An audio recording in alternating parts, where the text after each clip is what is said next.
Good morning, guys, or good afternoon, whether you're joining me from the present or the future. Welcome back to another Future Fight Vanguard video.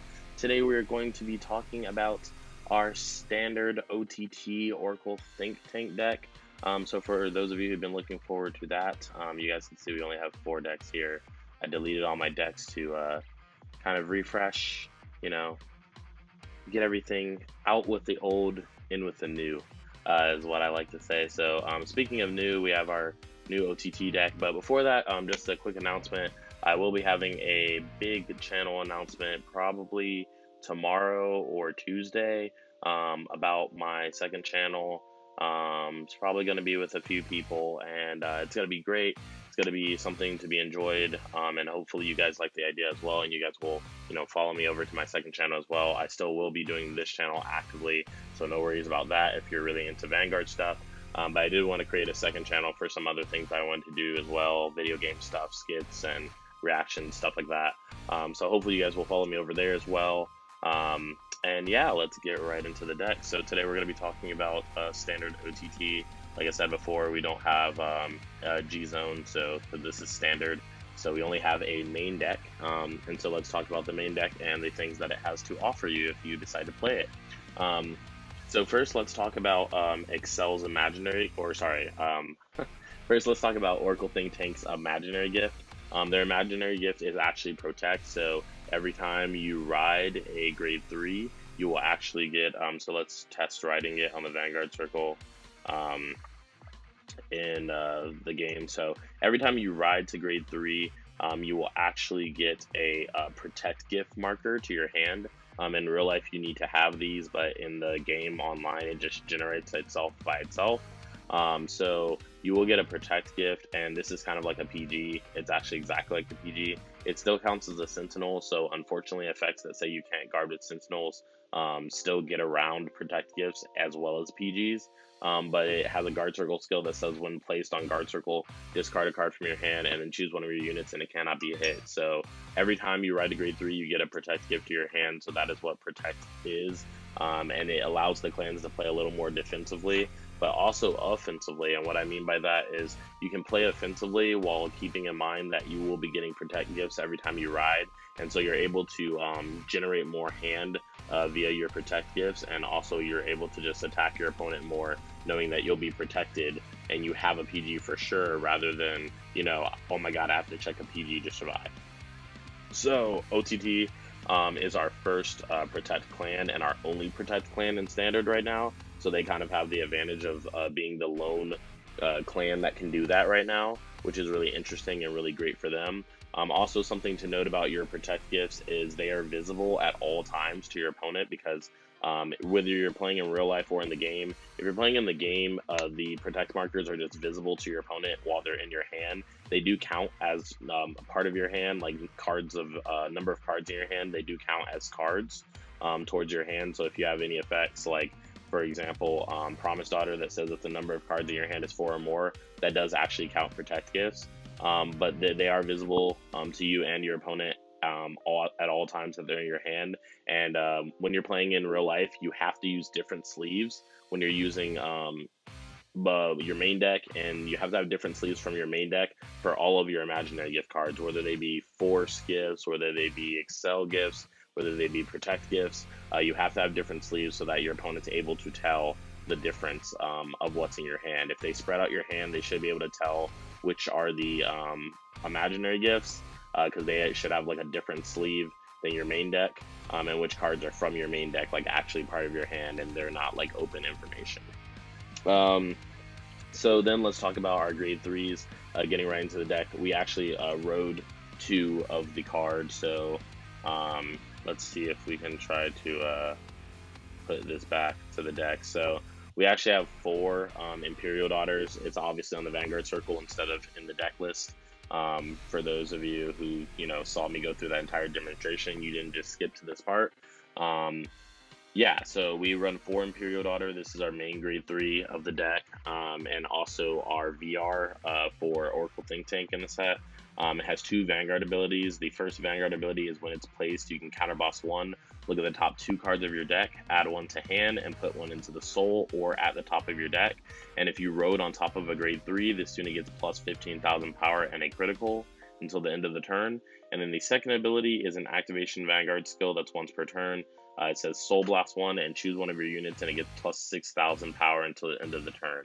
I never really use the second ability just because we have like things that Soul Blast in here, like Luckbird and our Victorious Deer, so you never really want to Soul Blast out just to gate power. Luckbird gains power itself and draws you a card, and Deer allows you to stack crits on top of your deck, so you have more important reasons to Soul Blast in this deck. So I don't think that you should necessarily be Soul Blasting for Imperial Daughter's second skill. As far as the first skill, it does allow you to stack cards on top of your deck. If you look at the top 2 cards and one's a trigger and one's a normal card, you can actually add the normal card to your hand and then put the trigger on top of your deck to get ready to check it when you attack your opponent. Also, you should be riding this card when you are going into, if you've already rode a grade 3, you should be riding on this card after you ride to grade 3. So ideally, our first ride is actually CEO Amaterasu and then Imperial Daughter for the rest of the game. But if you can't do that, obviously Imperial Daughter is also a solid first ride as well. You just don't really want to ride the Deer ever. So then we run 3 CEO Amaterasu. This is our backup grade 3, but also our grade 3 that we prefer to ride first. It does have the Protect Imaginary gift, so you do get a Protect gift when you ride it. And then it has 2 skills. One's a Vanguard skill only, and one's a Vanguard and Rearguard ability. The first ability is an Act Vanguard skill once per turn. It says Counterblast 1 during your main phase, you draw a card, and then you look at the top card of your deck and you put it on the top or the bottom. So this allows you to do kind of the same thing that Imperial Daughter does, but in a different way. You're allowed to draw a card right off the bat. So it forces you to get that top card instead of getting the choice of looking at the top 2. And then you get to look at the top card of your deck and put it on top or bottom. So you can also check for a trigger and kind of influence your deck a little bit. And then CEO's second skill goes great with the first skill because when it's on Vanguard or Rearguard Circle, when you look at your deck during your turn, this unit gets plus 5,000 power until the end of the turn. And so it activates for any effects that mention looking, revealing, and searching. And then it gets plus 5,000 power no matter how many cards it looked at during the effect that went on. So it's just a solid 5k, and the cards that you can use this with are CEO. Let's say that you have 2 CEO Amaterasus on the Rearguard Circle. You can use it with, they gain 5,000 from using Imperial Daughter skill. They get 5,000 from using Victorious Deer. They get 5,000 from using Satori Hime. They get 5,000 from using Farfalle Magus. And I believe that's it because that's the last card that like looks at anything from the top of your deck. So when it's on your Vanguard Circle, that's the main reason that we're using it, and it can make it a little more buff, a little harder for your opponent to guard. And if you have like something like a crit stacked on top of your deck, it's definitely, gonna entice your opponent more to guard, which may lead them into a bad situation for them. So then we have 2 Victorious Deer rounding out our grade 3 lineup of 9 grade 3s. Victorious Deer is actually one of our really, really good late game cards in this deck. We want to have this card on the Rearguard Circle in order to, kind of put pressure on our opponent and kind of end the game as well. So it has a Vanguard Rearguard skill that's once per turn. We really only want to use it on the Rearguard Circle ever, but if you have to ride it to use its skill, by all means, it does have the Protect Imaginary gift marker on it as well. So you will get a Protect gift when you ride it. So by all means, if you need to ride this card, ride it, but it's better on the Rearguard Circle in my opinion. So its cost is Soul Blast 2 grade 3 cards and discard a card from your hand. And then you look at the top 7 cards of your deck. You can reveal up to 2 critical triggers from among them. And then you put the revealed cards on the top of your deck in any order. You shuffle the rest of the cards that you looked at, and then you put them on the bottom. So you basically, this is confusing for a lot of people. You shuffle the remaining cards that you have. So let's say you check top 7, you get 2 crits, and then you shuffle the remaining 5 you shuffle the remaining 5 amongst each other, and then you put all of those to the bottom of your deck, and then 6 of your units get plus 10,000. So obviously it's very, very good for finishing your opponent because it adds 20k to each of your columns, but also stacks 2 crits on top of your deck if you happen to find the 2 crits. And it's a really big pressure for your opponent to guard, especially if you're on Imperial Daughter and Imperial Daughter is on its 2nd ride and already has a crit. So then we have 4 Promised Daughter. It has 2 abilities. It's our first grade 2 in the deck. So Promised Daughter's first ability is Continuous Vanguard Rearguard Circle. During the battle that this unit attacked the Vanguard, if the number of cards in your hand is 4 or more, this unit gets plus power 6,000. So basically, anytime that you have 4 more cards in your hand, this card is a 16k base while it's attacking a Vanguard. So very, very good. And then it's also really, really good against Kagero. And since Kagero is the most popular standard deck pretty much, if not for OTT, then the second effect is really, really good. It says on Rearguard or Guard Circle, this unit cannot be retired by your opponent's guard effect. So if your opponent has any kind of guard break skill, this is useful against that. We don't have that in standard yet, I believe. We don't have like a guard break skill, but it is very useful to have on the Rearguard Circle against Kagero because Kagero cannot blow up your units. So that's very, very important because you want to play these on the field against Kagero, and the Kagero opponent will actually have to work for retiring your rearguards because they'll have to attack into them if they want to get rid of it. And if they attack into them, you can just guard. Unless it's too big, then you can just let it go. But then your opponent wasted a really big attack on your rearguard. Then we have 4 Silent Toms, another one of our grade 2s. This is a recreated old card for those of you who don't know or have never seen it before. It has a Vanguard Rearguard ability, 2 Vanguard Rearguard abilities. The first one is when it's placed on Vanguard or Rearguard Circle, counterboss 1, and this unit gets plus 6,000 power until the end of the turn. And then the second ability is Continuous Vanguard Rearguard skill. During the battle that it attacked a Vanguard, your opponent cannot call normal units from hand to Guard Circle. So your opponent can't guard with basically grade 1s, 2s, and 3s if their 3s have some kind of shield power. They can only guard with trigger units, so they can only guard with grade 0. So you can force your opponent to a lot of times. This card is not as good as it should be just because your opponent gets to block with their highest shield value cards, which are their 0s. They get to block that. But if your opponent happens to not have any, grade 0s in their hand, or they happen to only have like 1 grade 0 in their hand, and you're attacking with Silent Tom for like 27 or something like that, it's very good to have a Silent Tom on the field when you go for the victorious deer play near the end of your, when you're trying to finish them off, just because your opponent might not have all the 0s needed to try to guard all the Silent Toms involved in what's trying to kill them. Then rounding out our grade 2 lineup with 2 more cards, making for 10 grade 2s, we have 2 Goddess of Insight, Satora Hime. The reason why we only run 2 is it kind of has a heavy cost after a while. We use a lot of counterblasts in this deck, so we try not to, use too many more cards that have counterblast usage.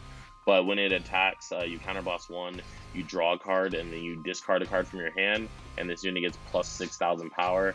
And then if your Vanguard is grade 3 or greater, you get to look at the top card of your deck and put it on the top or bottom. So a couple things to say about this card is for Counterboss 1, it does a lot of things. So Counterboss 1, it allows you to draw a card and discard a card. So you're not only facilitating your hand, making your hand better for the defensive or, grabbing whatever you need and discarding whatever you don't need, but it also gets plus 6,000 power, which means that it's going to be able to hit any Vanguard that your opponent's on as long as they haven't checked a trigger yet. And then if your Vanguard is grade 3 or greater, you get to look at the top card of your deck and put on top or bottom, which means if you attack with this card first in your battle phase, and you check a trigger, or you look at the top card and it's a trigger, you can put it back, then you know how to plan about your Vanguard and your next rearguard attack because you have a trigger waiting for you on top of your deck. So it's really, really good. You can also dig deeper in your deck with it. And then also if you happen to be on CEO Amaterasu, that counts as it's one of the look reveal search effects. So CEO Amaterasu will actually gain 5,000 power from the use of her skill. So it does a lot for a little, which is why we use it. Moving into our grade 1s, we have 4 Circle Magus. Circle Magus is a really, really good card. It's our preferred grade 1 ride target when we're playing OTT.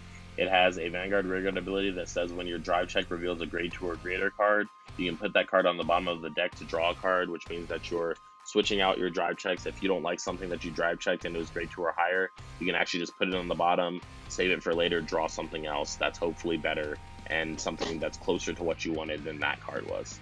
Really, really good for facilitating out, like if you're checking a lot of grade 3s and you don't need a lot of grade 3s in your hand.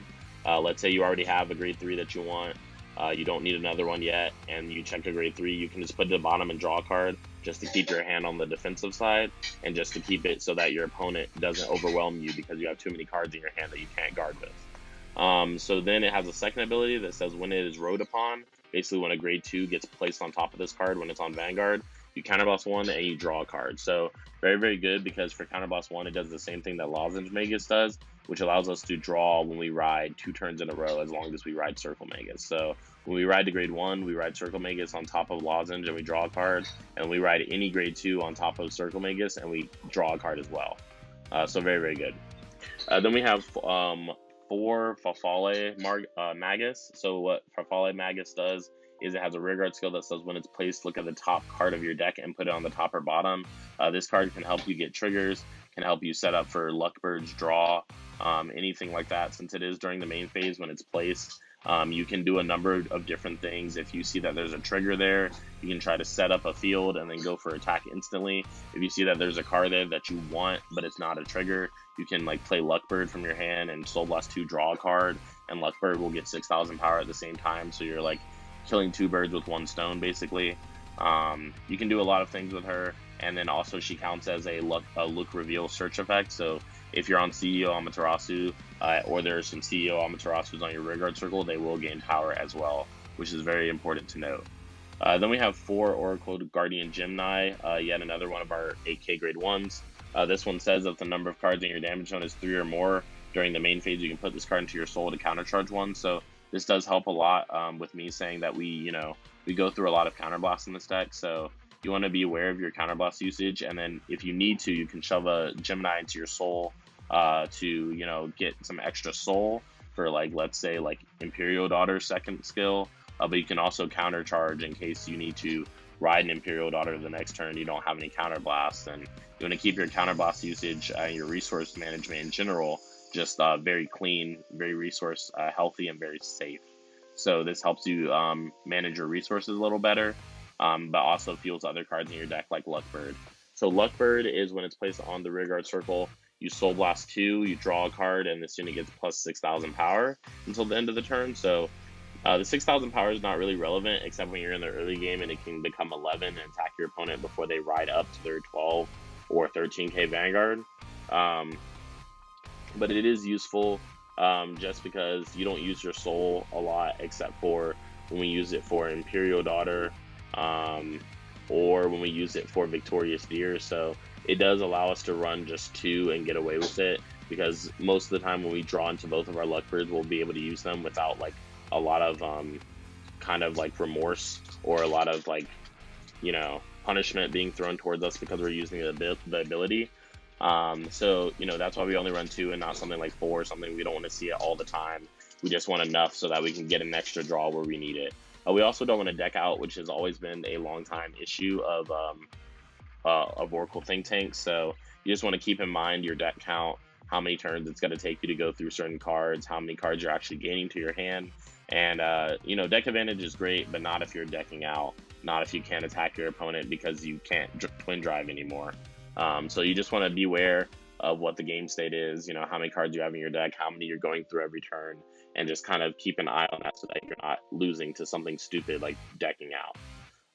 So then we have our starter, which is Lozenge Magus. Just like Circle Magus and any starter that we have nowadays in Standard, when you ride upon it, you draw a card. Pretty simplistic. It doesn't move back. It doesn't do anything special beyond that. You just draw a card. So very good. Gets you a little deeper into your deck, and sometimes can draw you cards that you needed, like a grade 2 or a grade 3 if you don't have them already. So then for our trigger lineup, we run 8 crit, 4 draw, and 4 heal. We run 4 Oracle Guardian Nike, or Nike, whatever you would like to say. 4 Psychic Bird as our other crit. These are our 2 vanilla crits from Standard format. They have higher shield values, and they give plus 10,000 power when they're checked along with the critical, instead of 5,000 like our old triggers. Then we have 4 Weather Forecaster Miss Mist. So what Miss Mist does is it is actually our PG Sentinel, or our Sentinel trigger for the deck. It is a Sentinel, but also a draw trigger at the same time. So if we happen to lose it because we damage checked it, we get to, be rewarded by hitting the draw trigger half of it. And if we just draw it, then we're drawing into a PG. So along with our protect gifts alongside it, like you have a lot of PGs potentially that you can use in this deck. And this deck suffers to Nova Grappler just because the amount of attacks that they can present you with. PGs are really bad against like a multitude of attacks, but against like things like Royal Paladins and another OTT deck, Sentinels are super good against them because they don't have any like things that say that you can't guard with Sentinels. So yeah, that's pretty good combined with your protect gifts, and you just want to watch out for Nova Grappler, and you want to watch out for Kagero because of their Waterfall Dragon that doesn't allow you to guard with Sentinels. So you definitely want to have some heals and some crits saved up for that, which you probably will because you get a lot of the hand advantage in this deck. So you probably will have enough to block maybe a Waterfall or two, but you don't. You obviously don't want to go on forever trying to block that card because eventually it'll just become too big and you won't be able to block it. So you just want to find a way to end the game before that happens to you. So then we run 4 Spear Magus. It's a 20k shield heal trigger that is from standard, from V series that we can run, and it also gives 10,000 power when it is checked, and we heal a damage if we have equal or more damage than our opponent. So obviously we just run the V series triggers. Not much to say about that. The only triggers that you can run at this point, I believe there is some more draw triggers and stuff that you can run, just like the other clans can. But you don't want to run more draw triggers in OTT because honestly, that's just going to get you closer to deck out and eventually end up killing you. So let's load up game 1 here. We're actually playing the mirror match against OTT. So we actually get to ride Circle Magus and our opponent doesn't, which already puts us ahead of them a little bit. They get to check the top part of their deck by playing Farfalle. They don't get a critical trigger or any kind of trigger like that. So they actually guard us for a 1 to pass, which was dumb because we played Farfalle and had already checked the top card of our deck, which was a trigger.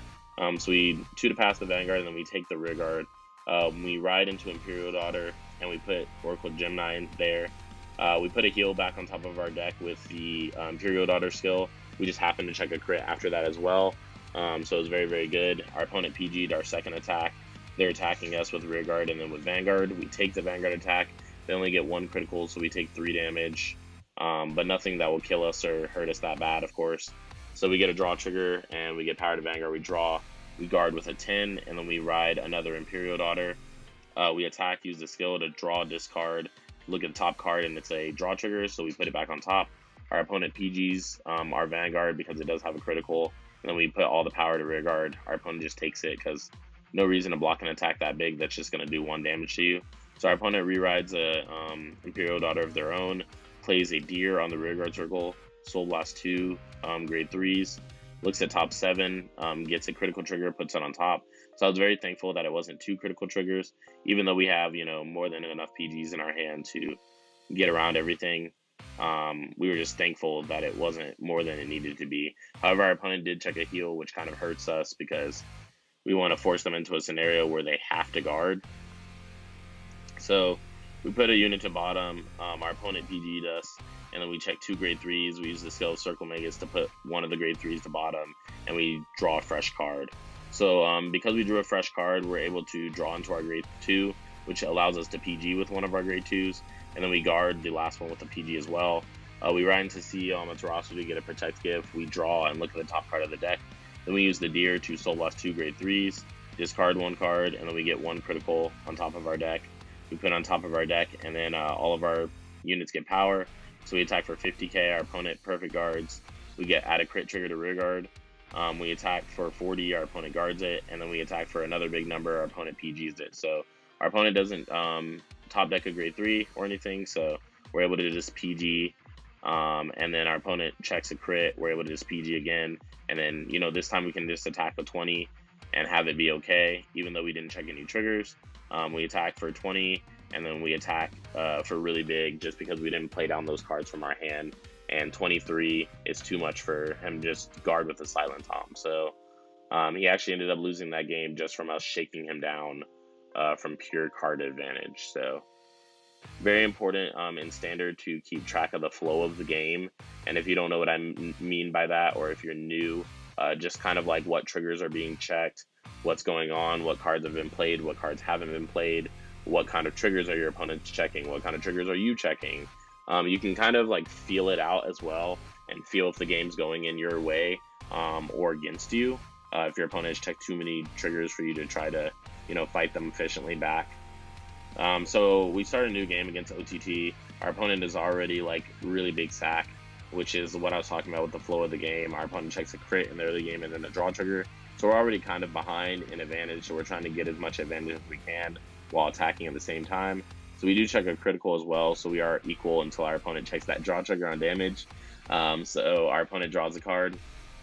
Then our opponent rides a CEO Amaterasu of their own and uses a bunch of check top skills. So the CEO Amaterasu is just getting real big. He attacks rear guard and then attacks Vanguard for really big, but it doesn't mean anything because it, doesn't have any triggers behind it. We use Imperial Daughter skill to look at the top, stack some cards there. We attack for 35 to crit. Our opponent PGs it. We check a heal trigger going back down to 3 damage, which is very important against OTT because they literally have to double crit you to win the game, and that's what it means then, so that's really good. And then we attack for 27. Our opponent takes it. Our opponent rides a deer, which is actually pretty interesting. I guess they just wanted another imaginary gift, but I personally don't think it's worth riding the deer. Then our opponent just attacks our rear guards like we can't get a damage or something, so we played Oracle Gemini just to be able to use CEO Amaterasu skill, and then we played the deer of our own. We're able to Soul Blast and then check top 7 for 2 crits. Put the rest on the bottom. Everything gets 10k. Our opponent's at 5 damage, so it's super good for us. We check a critical, put it on one end, and check a critical, put it on the other end. Our opponent PGs all 3 attempts, which is good for us because we were able to take 6 cards out of their hand. So our opponent then doesn't have another card to re-ride, so we no guard the Vanguard. We take 2 damage. One's a draw trigger, power to Vanguard draw. The other one is a grade 3. We were able to just guard with 1 card. We use CEO Amaterasu's ability to check the top and have a game power. Then we get a draw trigger, putting power to rear guard, and then we attack for super big. And our opponent is just blocking like crazy. And this is kind of where you can see the flow of the game start to change. Like you can see that I'm riding up every turn. My opponent's not riding up anymore. I'm getting more and more cards in my hand as the turns go on, and my opponent is getting less and less because I'm forcing more out of them because they're not able to make consistent columns and force consistent cards out of me. So I ride the deer. I actually use the deer skill twice. Look at top 7. I put them all on the bottom because the top 7 didn't work, but I also knew that there was a crit on top of my deck because there had to be 1 crit left, and if I check top 7 and none of them were the crit, then that means that the last remaining crit is on top of the deck. So I actually was able to attack my opponent into submission again. So you guys see I ended the game with 1, 2, 3, 4, 5, 6, 7, 8, 9, 10, 11, 12 cards. So it's just a matter of if you know how to play the game right and you know how to read the flow of the game and what's going on, and you block right and you guard the right cards and stuff like that, you will notice that the game is starting to shift in your favor. You'll have more cards than your opponent. You'll be making better decisions, so your opponent's decisions will really start to show when they don't make the correct decision. So that's just something to look out for. Game 3, we're playing against Nova Grappler. Our opponent checks a draw trigger, which is already really good, but then they attack with high-powered Razor, high-powered custom, and we're forced to guard it. So then we attack on our own just to give some extra damage, and our opponent checks a heal. So then our opponent plays a full board, attacks our rear guard, then attacks our Vanguard. We have to take it because we can't guard it with a 5 in our hand, and we actually have 4 grade 3s in our hand, so we can't guard anything. So that's what I was talking about with the weakness to Nova Grappler. Usually it's not that brutal, where I just like lost on grade 2 basically because I had too many grade 3s in my hand, but that is how it is sometimes, and I just wanted to show you guys that game just because it's like, that's how rough the matchup is sometimes if you don't get what you need to get. Which in this scenario, I don't really know what I needed to get. I needed to go first. Honestly, against your bad matchups with any deck, you need to go first. If you're playing OTT against Nova Grappler, you probably need to go first. If you are playing Nova Grappler against Kagero, you probably need to go first. If you're playing Kagero against Royals, you probably need to go first. So it's like you want to go first against your bad matchups in Standard, and if you can't, then you're you know, your bad matchup just takes advantage of you, bullies you, takes advantage of your weaknesses. And obviously we didn't even have a PG at that point because we hadn't even rode up to grade 3, so we didn't have a protect gift, and we hadn't, you know, checked any triggers on the damage. So some might say that that was lucky that our opponent could do that to us while we're on grade 2, but I would just say that OTT has a weakness to no grappler, and then we just also had a very bad hand too, so I also attribute it to that. But yeah, that has been the FutureFight Vanguard video for the OTT standard FutureFight deck. Hope you guys enjoyed the video. If you did, be sure to leave a thumbs up on the video. It helps a lot more than you guys might think. Be sure to subscribe to the channel and click the bell button next to the subscription button if you guys want to stay updated with the channel.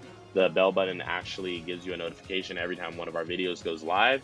You can check the description down below for our social medias, which would include Facebook, Instagram, and Twitter. And for those of you who are interested in supporting the channel a little more than liking and subscribing, then you can check out our Patreon, which has a ton of contests on it and tons of fun things. You know, join a Discord that's just for you, just for Patreons, and I answer questions and all that type of stuff on there. And so if you guys are interested in supporting the channel in that way, you can check that out. But also there's our merch store down there, so you can buy any Cardfight Empire gear that you want to buy down there. And with that being said, this has been Josh from Cardfight Empire, and I'll see you guys on the next video. Peace, guys.